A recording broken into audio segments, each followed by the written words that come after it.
사직서를 품고 다니는 직장인들에게 제가 드리고 싶은 말씀은요, 계속 가지고 다녀라.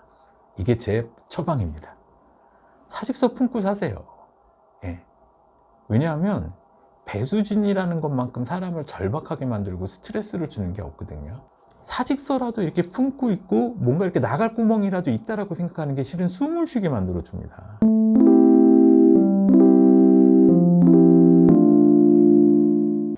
제가 함부로 사표를 던지지 마라 라는 제목을 한 데에는 두 가지 의미가 있습니다. 하나는 함부로라는 것이 있고요. 그 이면에는 사표 던지기라는 두 가지 차원이 있는 거죠. 그래서 하나는 사표라는 것이 과연 무엇이냐. 예. 그거는 뭐냐 하면 직장 생활과 관련된 가장 끝장이 사표거든요. 예.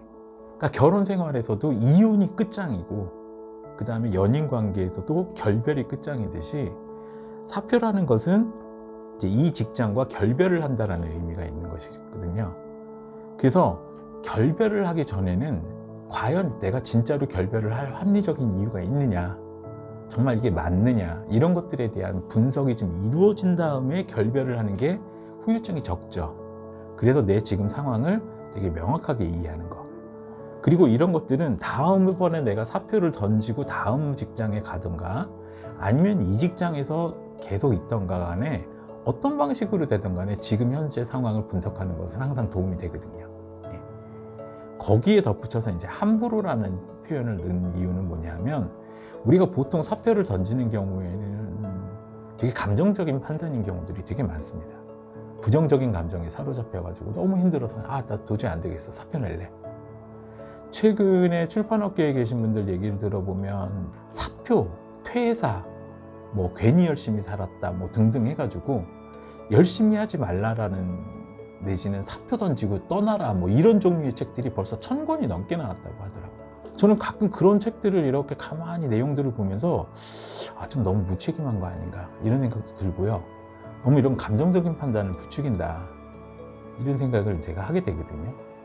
왜냐하면 저의 직업은 회사 내에서 힘들었던 사람들을 상대하기도 하지만, 그들이 회사 사표를 던지고 나서 되게 괴로워하는 사람들도, 후회하는 사람들도 상대를 하고요.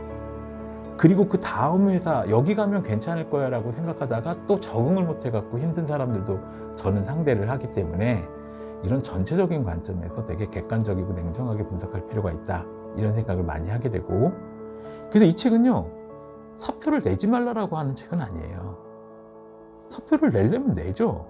근데 함부로 내지 말라라는 데 포인트가 있다, 이렇게 보시는 게 더 좋을 것 같습니다. 사직서를 품고 다니는 직장인들에게 제가 드리고 싶은 말씀은요, 계속 가지고 다녀라. 이게 제 처방입니다. 사직서 품고 사세요. 예. 왜냐하면 배수진이라는 것만큼 사람을 절박하게 만들고 스트레스를 주는 게 없거든요. 사직서라도 이렇게 품고 있고 뭔가 이렇게 나갈 구멍이라도 있다라고 생각하는 게 실은 숨을 쉬게 만들어 줍니다. 예, 그래서 회사는 기본적으로는 목적적인 관계거든요. 일을 하고 돈을 벌기 위한 관계이기 때문에 여기는 쪼일 수밖에 없어요. 예. 여기는 이렇게 룰랄라 놀고 다니는 곳이 아니라 과업이라는 것이 있고 역할이 있기 때문에 기본적으로는 힘들어요. 근데 실은 회사가 냉정합니다. 절대로 사람을 책임져 주지 않아요. 회사 안에서 이렇게 사람들끼리 가족적이고 온화한 분위기를 하는 것은 중요하지만, 그래도 결국 회사는 회사거든요. 되게 냉정한 곳인데 우리가 착각을 하고 살아요. 회사는 결코 평생을 책임져 주지 않습니다. 결국 나를 배신하게 돼 있거든요. 그러면 이제 직장인들은 어떻게 해야 되냐? 항상 플랜 B를 품고 살아야 되죠. 예, 플랜 B를 품고 살고요. 그래서 이 플랜 B를 상징하는 것이 바로 사표거든요. 예.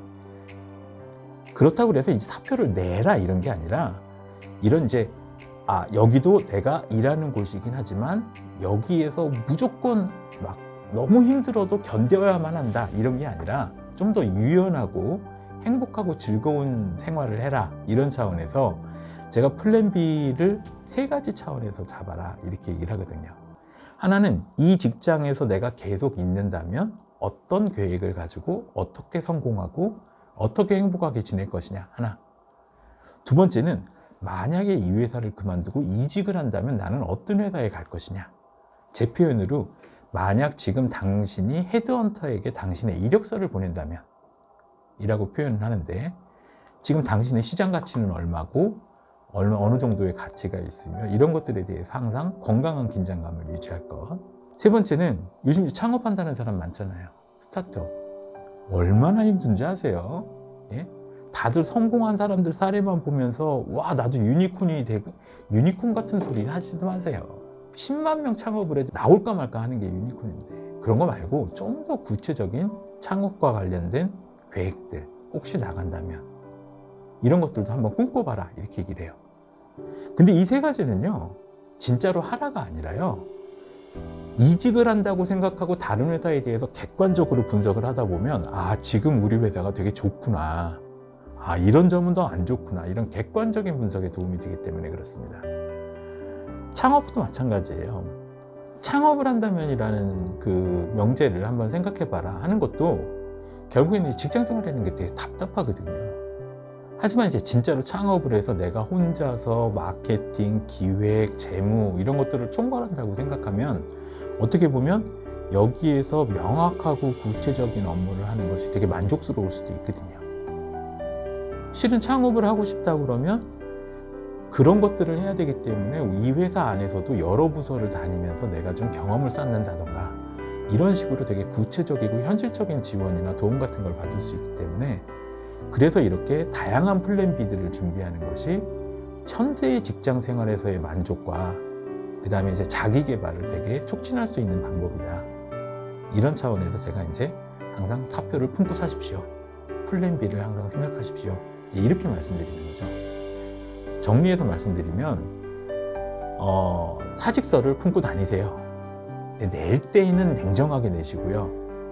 아주 다음번에 대한 준비가 확실할 때에 내는 것이고, 감정적이고 충동적으로 내지는 마시되 사표를 가슴에 품고 다니면서 마음의 자유를 얻고 좀 더 이렇게 숨을 쉬시면서 지금 현재에 충실하시기 바랍니다. 이제 사직서를 품고 다니시는 직장인들에 대한 제 조언입니다.